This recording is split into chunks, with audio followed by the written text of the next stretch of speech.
and ordered the $300 Wagyu like he owned the place. The dining room froze, then smiled the kind of smile that cuts. And what happened next? One tiny note in a waitress's palm would bring a luxury restaurant to its knees. Before we begin, tap like, subscribe, and tell me where you're watching from. That night, Walter Hargrove, the billionaire founder of the Sterling Dining Group, dressed in a ripped jacket and stained pants from 35 years ago, and stepped into his own high-end spot, the Meridian Room, to see who still believed in basic dignity. His assistant, Elaine Porter, begged him to bring security. Walter just rubbed dirt on his cheek and said, "No one can see what I need to see." The manager, Brad Culver, played nice until he shoved Walter into the worst corner table by the kitchen doors and the restroom like trash with a credit card. Brad smirked at a tired waitress, Claire Bennett, and snapped, "You like helping people, serve him." Then Claire overheard something in the kitchen that made her blood run cold. The sous chef, Miguel Santos, was being forced to plate a steak that had sat out for nearly 2 hours, spoiled on purpose. Claire's hands shook. She had bills, a kid at home, no cushion. But she remembered her mother's words. If you don't do the right thing, you lose yourself. So when she set the sizzling plate down, she leaned in like it was routine and slipped Walter a folded scrap. "Don't eat. Spoiled. Intentional. They want to hurt you." Walter read it once, then again, and in that moment the real test began. Walter didn't come for dinner. He came for the truth. A week earlier, a plain envelope had appeared on his penthouse desk. No return address, no signature. Inside, a short video clip and 3 typed lines. The video showed a ragged man being dragged out of a Sterling Dining Group restaurant while well-dressed guests laughed like it was entertainment. The message underneath hit like a punch the Meridian Room. Your name, your responsibility. Or isn't it? That was the problem. The Meridian Room was the worst performing location in his entire chain. Every quarterly report had the same excuses: the neighborhood, the economy, changing demographics. Clean corporate language for one ugly reality: people were being treated like they didn't deserve to exist. Walter had built his empire on a rule that wasn't negotiable. Every person who walks through the door deserves dignity. Period. Not if they look right, not if they tip well, not if they belong. So he stripped himself down. No watch, no wedding ring, nothing that screamed power. Just a hidden phone tucked in his shoe and the old scar on his right hand, the one he'd earned at 23 when a kitchen worker burned him for digging through trash to eat. Elaine Porter had tried one last time to stop him. "At least take security," she pleaded. Walter's voice stayed calm, but his eyes weren't. 35 years ago, no one protected me, he said. "And no one's protecting the people walking in there tonight." Elaine nodded. "I'll be across the street with legal. One signal, 30 seconds. And now, sitting in that corner booth with Claire's warning crushing his palm, Walter realized something terrifying. This wasn't a bad night. This was a system. Saturday night at the Meridian Room glittered like a postcard: crystal chandeliers, white tablecloths, the low clink of wine glasses, and guests paying $200 a plate just to be seen. Walter sat in his corner booth like a stain no one could scrub out. Heads turned. Forks paused mid-air.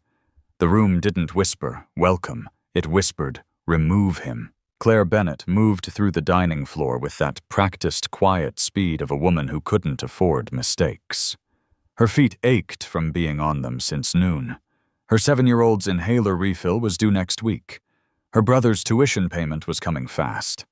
She didn't have the luxury of drama until drama walked in wearing a torn jacket. And then there was Brad Culver, the manager. He wore authority like a blade, smiling at rich regulars cutting down busboys with the same mouth.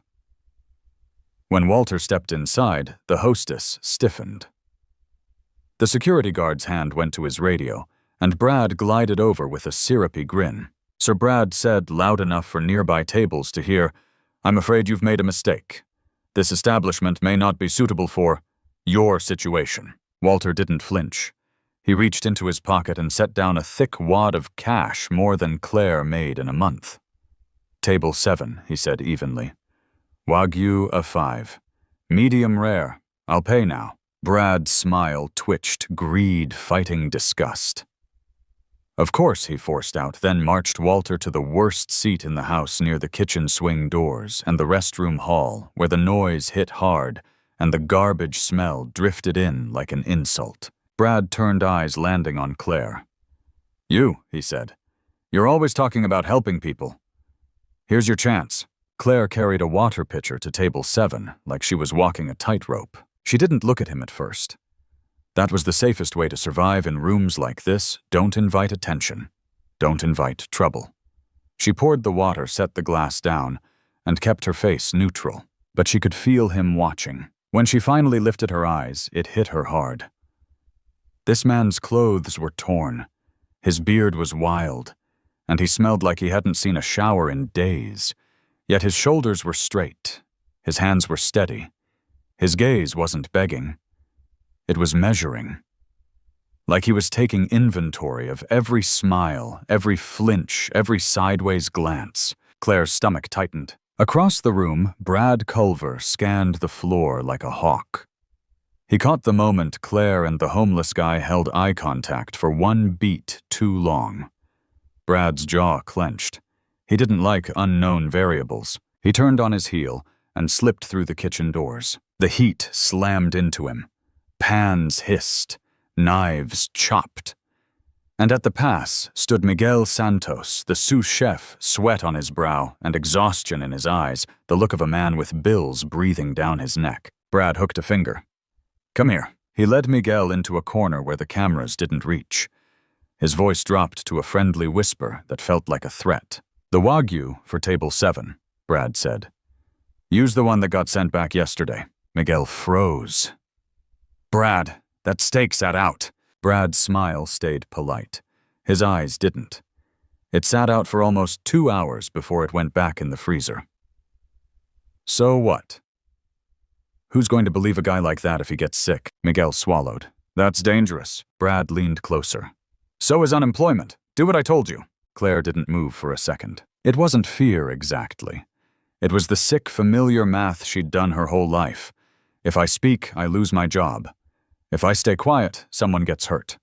Her daughter's inhaler, the rent, the tuition bill, all of it stacked on her back like sandbags.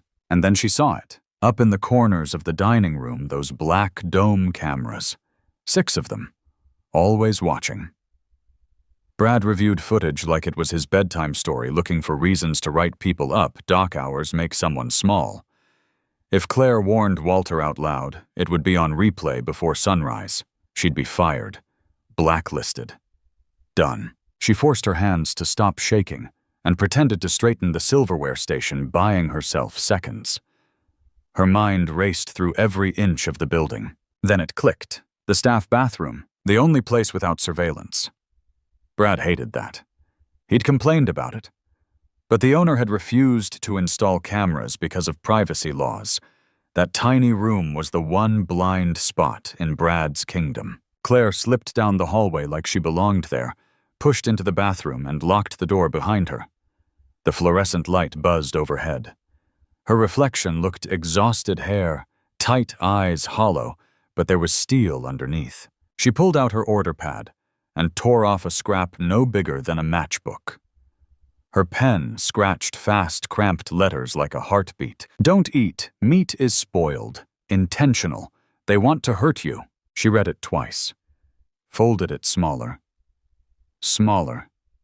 Until it disappeared into the curve of her palm. Then she inhaled once deep and walked back out. Because now she wasn't just serving food. She was walking back into the fire. Claire stepped into the kitchen, just as Miguel lifted the steak from the pan. It looked flawless. Deep brown crust, butter shining. A whisper of steam curling up like nothing in the world was wrong. That's what made it so disgusting. Miguel's jaw was tight. His eyes wouldn't meet hers. Miguel, Claire said softly, keeping her voice low, "You can't send that out." He didn't answer. just slid the Wagyu onto a white plate like he was placing a loaded weapon on the pass. Claire leaned in. It sat out for almost 2 hours. You know what that means. Food poisoning at best. Miguel finally turned. Fear lived behind his eyes. I have a baby coming in 2 months, he hissed. My wife can't work. Brad owns my next paycheck. Claire's throat tightened. And if that man gets seriously sick, Miguel's face cracked. What do you want me to do? Confess in the dining room? Brad will deny it. He'll bury me. He'll bury you. Claire swallowed the rage. She saw it then Miguel wasn't cruel. He was trapped. Fine, she whispered, voice shaking. You didn't see anything. You don't know anything. She lifted the plate herself, balancing it with the calm precision of someone who had served 1,000 dinners, while her life fell apart. She walked back through the dining room, heart-banging cameras staring. 10 feet from table 7, she slowed. Walter looked up, those eyes again. Sharp, awake, like he was waiting for the moment the mask slipped. Claire set the plate down. Your Wagyu a 5, sir. Medium rare. And when she placed the silverware beside it, her fingers brushed his. In that tiny contact, no words, no drama, she pressed the folded note into his palm. Enjoy your meal, she said. Walter's hand closed around the paper, and Claire walked away like nothing happened, even though everything had. Walter waited until Claire was halfway across the room. Then, slow, casual, he dropped his hand below the table and unfolded the paper like it was a receipt. 4 lines. Sharp, brutal. No room for misunderstanding. Don't eat. Meat is spoiled, intentional. They want to hurt you. His breath stopped. Not because he was scared, because someone finally had the guts to tell him the truth. He read it again. And again. Then he stared at the steak still sizzling, still beautiful, still deadly. A punishment, plated in butter and served with a smile. Something old woke up inside him. A flash of being 23. Starving. Fingers numb. Digging through a restaurant dumpster behind a back alley because pride doesn't fill your stomach. Then the kitchen door slamming open. A voice barking. Laughter. And a pot of boiling water crashing down on his hands like a sentence. The scar on his right hand throbbed, as if it remembered before he did. Walter set the knife down. He didn't take a bite. He didn't storm out. He sat there, still, calm, watching. Because now he wasn't testing manners. He was staring straight into rot. Around him, the restaurant hummed glasses, clinking soft jazz people, pretending nothing was wrong. But Walter's eyes moved slowly from table to table, then to the cameras, then to Brad Culver near the bar. Brad kept glancing over uneasy. The homeless man should have been eating. He should have been choking it down, getting sick, disappearing quietly. Instead, Walter just waited. And with every second that steak went cold, one thing became crystal clear. This wasn't going to end with dinner. This was going to end with somebody's world collapsing. Brad Culver couldn't take it anymore. 30 minutes. The steak untouched. Walter sitting there like he owned the air. Calm. Silent. Watching. Brad straightened his tie and walked over with that customer service smile that never reached his eyes. Is everything all right with your meal, sir? He asked, voice. Sweet hands folded like a prayer. You haven't touched it. Walter looked up slowly. His stare was steady, almost amused. The atmosphere, he said. I'm enjoying it. Brad's smile twitched. If there's anything wrong with the food, I can have the kitchen prepare something else. The food looks perfect, Walter replied, not blinking. I'm just savoring the moment. Brad felt it, that prickling at the back of his neck. This man wasn't acting the way a desperate person should act. No begging, no shame, no rush to eat, just control. Brad's eyes flicked across the room to Claire Bennett. She was refilling water at another table, face neutral, but Brad had been watching her all night. He'd seen her disappear. He'd seen her come back different, faster, tighter, like she was holding something inside. He leaned closer to Walter, lowering his voice. Sir, I need to ask you to be mindful of our other guests. Walter's tone stayed soft. On what grounds? Brad opened his mouth, then shut it. Because the man was right. Walter had paid. He wasn't disturbing anyone. He was simply existing in a space that didn't want him. And then the real pressure hit. A woman in diamonds waved Brad over, lips curled in disgust. "We're paying $400 for dinner," she hissed, nodding toward Walter. "And we have to sit near that. The smell is ruining my appetite." Brad nodded like a servant to her cruelty. Then he turned back toward table 7, decision made. If he couldn't remove the customer, he would destroy the waitress. Brad strode into the center aisle like he was about to put on a show. He stopped beside table 7, squared his shoulders, and pitched his voice just loud enough to travel. "Sir, I'm afraid I need to ask you to leave," he said, all business now. "Other guests require this table." Walter didn't move, didn't blink. "I've paid for my meal. I'll refund your money in full." "I don't want a refund," Walter said, quiet and steady. "I want to sit here." Heads turned. Conversations died. You could feel the room leaning in. Brad's patience frayed. "Sir, I must insist." "On what grounds?" Walter asked. "Not angry, not dramatic, just factual. I'm not disturbing anyone. I'm seated. I paid. This is a public restaurant. What law am I breaking?" Brad's mouth opened, then closed again. Because in front of all these witnesses he had nothing. No real reason. No clean excuse. And that's when his eyes snapped to Claire Bennett. A new plan sparked behind his stare. If he couldn't pin this on the homeless man, he'd pin it on the one person who could ruin him. Brad turned sharply, raising his voice like a gavel. "Claire Bennett, come here, now." Claire froze mid-step. Every instinct screamed to run, but her legs carried her forward anyway, slow and controlled.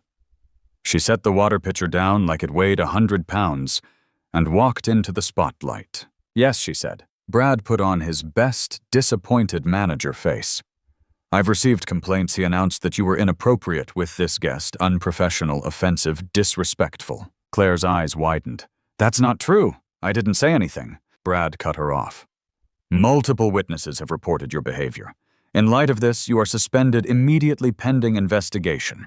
The room went silent. Claire stood there alone, humiliated, punished for doing the right thing, while Brad smiled like a man who thought he'd just won. He didn't realize he'd just lit the fuse. Claire stood there suspended in the middle of the dining room like a target. Her face stayed still, but her hands betrayed her fingers trembling at her sides. She scanned the tables for help. A coworker, a regular, anyone with a spine, he won. Nothing. Servers looked away like they hadn't heard a word. Guests watched with that lazy, expensive curiosity like humiliation was part of the entertainment package. Even Miguel, peeking from the kitchen doorway, went pale, and then disappeared back into the heat. He had a baby on the way. Fear kept his mouth shut. Brad's smile sharpened. "Collect your things and leave the premises," he said, voice sweet as poison. "We'll be in touch." Claire swallowed hard. For a second, her eyes glistened. Then she forced it down. She would not cry for him. Not here. Not in front of these people. "I didn't do anything wrong," she said, voice steady, even as her throat burned. "I served him his food. That's all." Brad shook his head with fake sadness. "The witnesses say otherwise." Claire turned her head slightly, searching again one last time for a human being in the room. And then a chair scraped. A calm voice cut through the silence from the corner booth. She didn't say anything inappropriate. Every head snapped toward Walter. He rose slowly like a man standing up in court. His posture changed, shoulders squared, chin lifted.